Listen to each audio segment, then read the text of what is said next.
My next guests are, well, truly one of a kind. They are musicians, yes, but they go way beyond the definition of musician. They are truly artists. And together, they make up the very sexy, very fun duo known as TheSwimmingPools.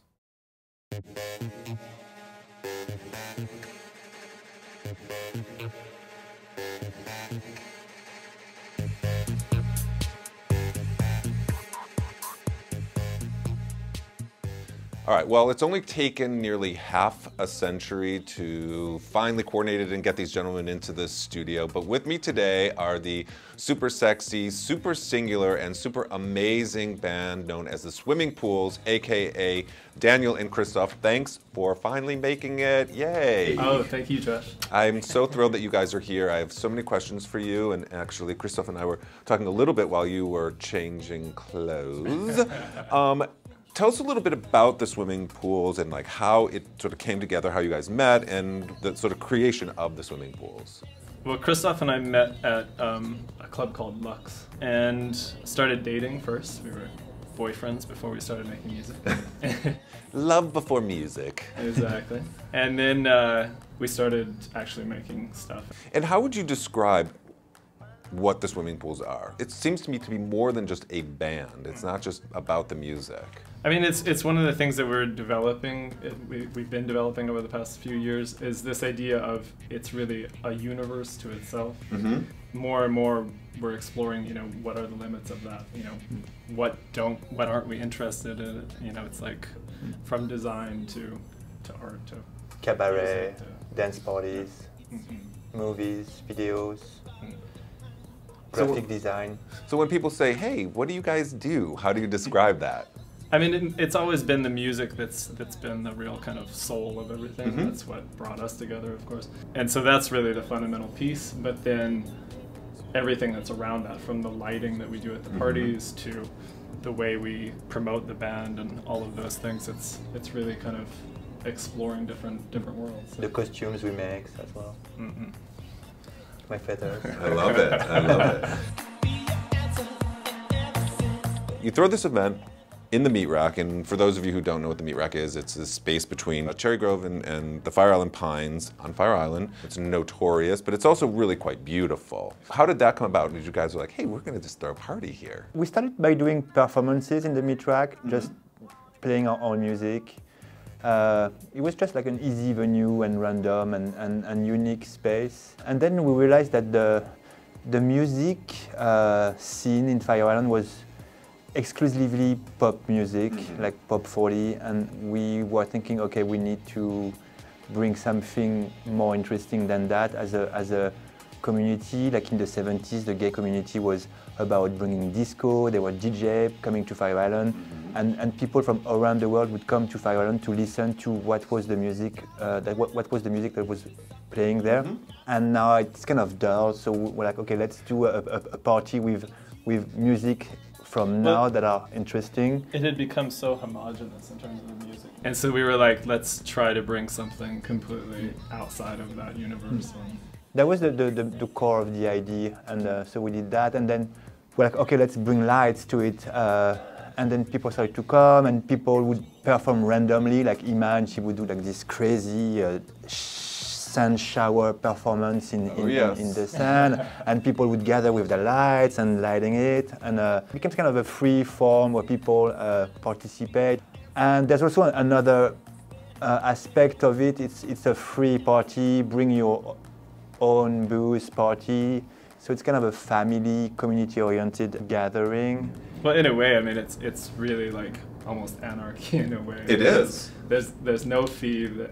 Anything is allowed, you know. So I think people are like really, they just feel so. They feel home, basically. Yeah, exactly. I'm always trying to describe it to people and liken it to what I thought, you know, the sort of romantic version of like a sort of late 60s, early 70s sort of Southern California beach party bonfire would be, you know, like it is sort of a modern twist on that sort of romantic notion, and people just come and they're just free, and you know, there is a certain attitude out there that can, you know, be unappealing, and people kind of show up thinking that it's going to be one thing. i.e. a sex party. And it's totally not that. Like, people always are like, oh, a party in the meat rack, and they just assume that it's all about sex. I mean, not that it's not sexual in its energy, but it's so much more. What's very striking is if you look at people coming, so you have the party in between Cherry Grove and the Pines. So Cherry Grove is historically more of a lesbian community, and the Pines more of a gay community. And being in the center, you have people from both sides coming. That was kind of one of the ideas as well, is how can we bridge two communities, basically. And so in the middle of the night, you can see little flashlights coming from the left or the right, like coming out of nowhere. So it's very magical. It's just so much about having fun. Right. It's not about showing up in your specific polo or tank top or whatever. It's just come as you are and have a ball. So. In terms of also like being like LGBT artists, I mean, do you see that even being an issue anymore, like in the music world? We think it's a strength to be queer and be a queer artist, and we want to be, we are queer artists. I think nudity is something that is a taboo and is still a taboo. We had like so many times in clubs in Paris, in New York, where the management says, okay, you cannot perform like that. And then we say, but that's what we do, that's our act. First we started to negotiate, you know, okay, let's put a jockstrap, and now we're just like, okay, we're leaving, we just want to do what we want to do. Well, and I think particularly over the last, I would say 3-4 years, there's been such a change in, society. And it's one of the things that we've been talking about recently, is that the kind of like ghetto acts of the gay culture, this kind of like has to stop in a way. So, I mean, I think once someone breaks through, whoever it is, hopefully there'll be like a rush of people that'll go. You're going to do some amazing events on the island this summer. Then what happens to you guys? So we have this EP coming out. We're still working on it. Once the EP is done, then it becomes, basically promotion time. What do you hope is the ultimate sort of takeaway for your audience? I mean, for myself anyway, there's definitely an aspect of being an outlaw in a way, and really pushing at what's acceptable, but also about kind of within all of this kind of like gay mainstream acceptance, the kind of outlaw status that queers have always had is something that I think we need to retain and at least intellectually think about like where that's going. I couldn't agree more. And if folks want to get information about the EP and about where you're going to be performing, what's the best way to do that? So facebook.com, the swimming pools. It's all one word. iTunes for the music, or Spotify. We're on all the platforms, all the music platforms. And then TheSwimmingPools.com.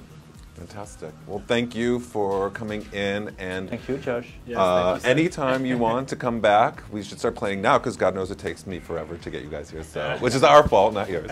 But anytime you want to come back and talk about anything that's going on, please do. Thank you, sir. Thank you very much. Thank you.